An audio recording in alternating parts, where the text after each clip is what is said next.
so the first and kind of single idea in chapter 1 that you have to get through your kind of mind here is every economic decision is rooted in scarcity of time, money, resources, talent, energy.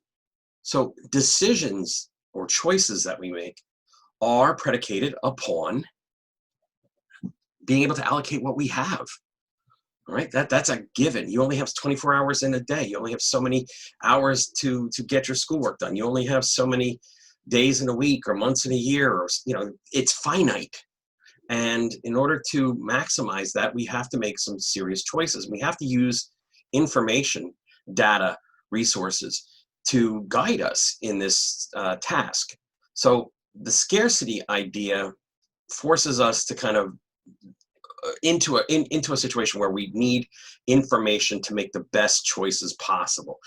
An economy wants to be efficient. Businesses want to be efficient. The problem is they get in their own way, and they stumble around, or they kind of chase a project or chase a flaw too long instead of just dumping the product line. They make the bad decisions. So we're going to look at a couple of concepts here that kind of help us figure out where we should or should not step as in terms of an economy. And this works for small businesses, big businesses, as well as the nation as a whole. So the first kind of guideline here will be a concept called marginal thinking. Marginal thinking is all about the next. The next. Okay, we're talking about the next. Talking about the next things that you're going to do, the next book that you're going to read, the next anything, the next product, the next person you hire. So there are different things to look at when it comes to marginal thinking here, but we'll talk about that idea that at a certain point, adding more doesn't help you. Just throwing numbers at a problem, volume at a problem, is not going to help you. For example, newspapers. All right, how many printed or online subscriptions to newspapers do you have? 1, 2, 3. At what point would adding another newspaper or another online subscription just be kind of repeating the same stuff? Like, I can see if you have a local newspaper. So you subscribe to the Home News Tribune. You might kick that up to like the Newark Star Ledger because it covers most of northern New Jersey and New Jersey as a whole. Okay, so you get the Star Ledger. But do you need the Asbury Park Press as well? All right, do you need the Trentonian or the Trenton Times as well? What about a national paper like USA Today, New York Times, Boston Globe, LA Times? Do you have one of those papers? I mean, do you really need that? Well, I can understand if you have, for example, a financial news, like a Financial Times, Wall Street Journal kind of thing. Okay, great. But do you really need 6 different Financial Times type newspapers? Do you need to get 6 different types of business magazines? After a while, the amount of information that you get from that is pointless. It's not adding to the discussion. And all you are doing is paying for stuff that is really marginally not helping you much going forward. All right. So the idea here of just simply subscribing to newspapers to help build your knowledge, well, it's not going to work after a certain point. And the idea of always thinking about the next. Like, should a business add another flavor to their beverage line? Would it really matter? Would it really generate the kind of interest? Would it pay you back for all the research you did into taste and flavors and those kind of things? If it does, great. But if your research going in says, you know what, you're just crowding. You're just adding another spot on the shelf, and really, do we need another lemon lime variant of a soda? Lemon lime with a little bit of cherry. Lemon lime with how many different flavors of Coke do you really need?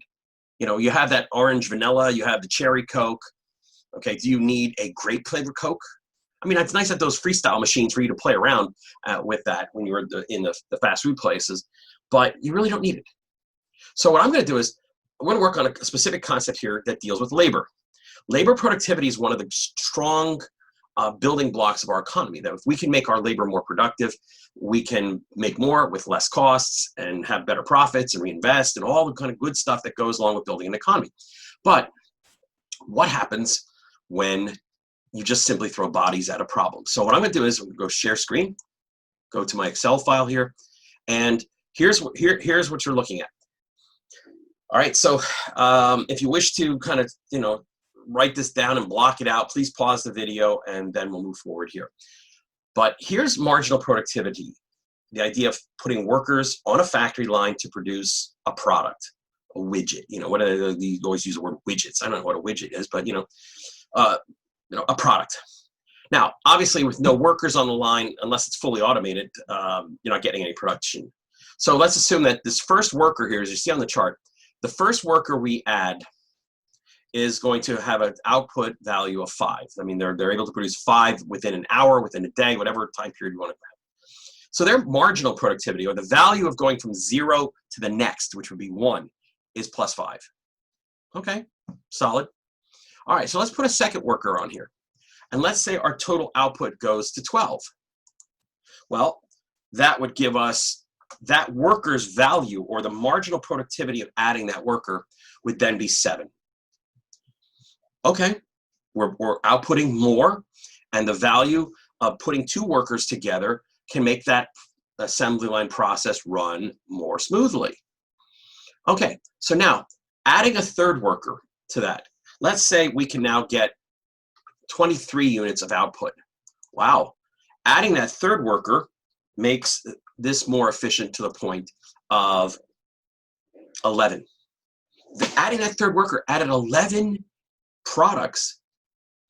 We're going from 12 to 23 an hour, or 23 a day. So that's really good. Okay, now let's assume we put a fourth worker on here.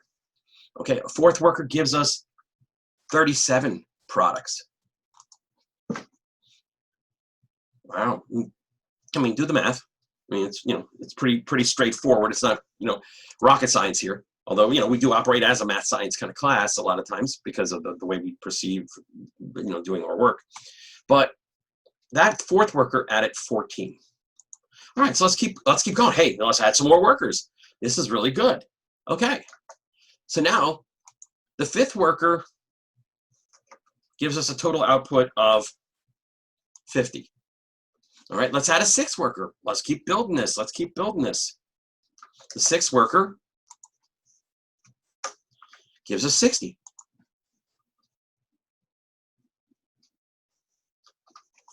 The seventh worker, 64. You see a trend?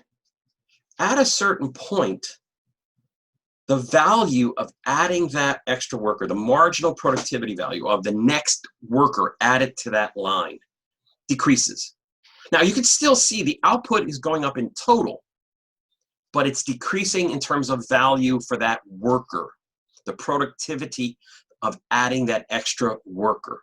Now, you look at this and you can spot the trend. All right, so what do you think would happen if we went to an eighth worker? There are a couple possibilities here. So pause, write it down somewhere, or make a note somewhere, and then it'll come back and I'll tell you what could happen. The eighth worker, if you added this eighth worker to this list, could provide 0 additional. The way that trend line's going, you might even see negative, meaning that the eighth worker just causes they're fumbling over each other, they're bumping into each other, they're not useful. Don't have to have that extra person sitting around. It's more of a hindrance to that. So realistically, the marginal productivity of workers on this assembly line should stop at the point at which we hit the top of the roller coaster. The kind of up on the roller coaster and you're waiting there and then suddenly, So we should stop this assembly line at 4 workers. Now, the reality is it's a holiday season. My product is a holiday related product. So here we are in June or July, and we need to make this for the holidays. You need to get them. I mean, honestly, by July, all the Christmas toys are in the warehouses already. So let's, we're in June and we're making this stuff and it's for the holiday season.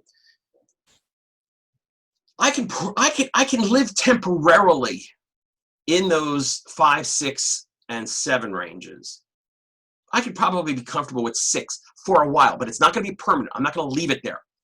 All right. I just want to make enough product. The cost of having that 5th and 6th worker is going to cut into my profits a little bit, but at least I have the product out there, because one of the most embarrassing things would be is to have a really good product and not have the products out there. And this is what happened in 2016 with the Hatchimals. If you remember the Hatchimals from back in the day, that the stores, somebody wrote up a positive Facebook, social influencing, whatever, and all of a sudden, whoosh, everybody was grabbing them, and they couldn't get them in there fast enough. And they had to divert resources, and by the time they did, it was already January, and wasn't that big of a deal. Now, if I'm a business owner, here's another point to consider. Let's assume that this trend in my product is not just seasonal, but it's worth looking into as a permanent fixture, a permanent thing, a permanent addition to my product line. I know that at only 4 workers and 1 factory production line, I can make 37 per hour. Let's assume that I need to make more. So why not me invest as a business owner, invest in equipment and build a second factory line? If I build a second factory line and I employ 4 workers on that line, I have 8 total workers. But if I'm doing it like this chart says, I'm doing it, and you can see that at 4 workers, I'm making 37. And on the new production line, 4 workers making 37. That 8 workers is not 64 or less products. It's 74. So the thought here is that at that point, if I can smartly perceive the future, I will then invest and build a second factory line, employ 4 more workers, and I'll make that 37 units per hour. And I'll be smarter and better at it.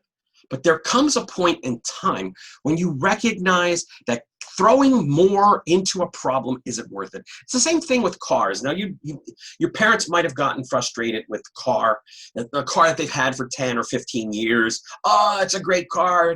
But if it keeps taking more and more money to keep it up to date, to fix it, to repair it, to remodel it, whatever, at a certain point, it's just not worth it. If you're putting in $400 a month into a 15-year-old car, go get a new car for $400 a month and save the mechanical stuff. So at a certain point, marginal thinking tells us that adding is not worth it. Adding is actually, in a way, subtracting. It takes away from your business. So anytime we think about the future, when companies are thinking about the future, they're always trying to see whether or not the investment in going the next is worth it. So we talk about marginal productivity. We'll talk about marginal cost equal marginal revenue. That's a basic microeconomics concept. The idea is that you will keep producing a product line up to the point where your cost to produce the next batch is equal to the price of what you can get for it. You're not going to go past that, because that's losing money. It's a losing proposition. But you will go up to the point at which MC, marginal costs equals marginal revenue, MR. Up to that point. So here, in this case, the up to that point is 4 on our chart, because we've done our research. We can only do this much. Now, let's face it. If you're a small business person and you know your limits because the size of your pizza restaurant, you can only have 4 people working in the kitchen. That's it, guys. You may dream big, but unless you move into bigger facilities, you can't hire more people because you just be stumbling over each other. So you know your limits. You know at what point constantly adding to a problem is going to make it worse, not better. Same thing with studying. If you think about it, studying for a final exam. My rule is if you're studying more than 2 to 3 hours for a final exam, it's not worth it. Go home, go to bed. Put it away. You're just going to worry yourself. You're going to stay up late. You're going to down 5 Red Bulls. You're going to get all caffeinated out. You're not going to get any sleep. You're going to come walking into school for that exam and The brain just kind of lost it.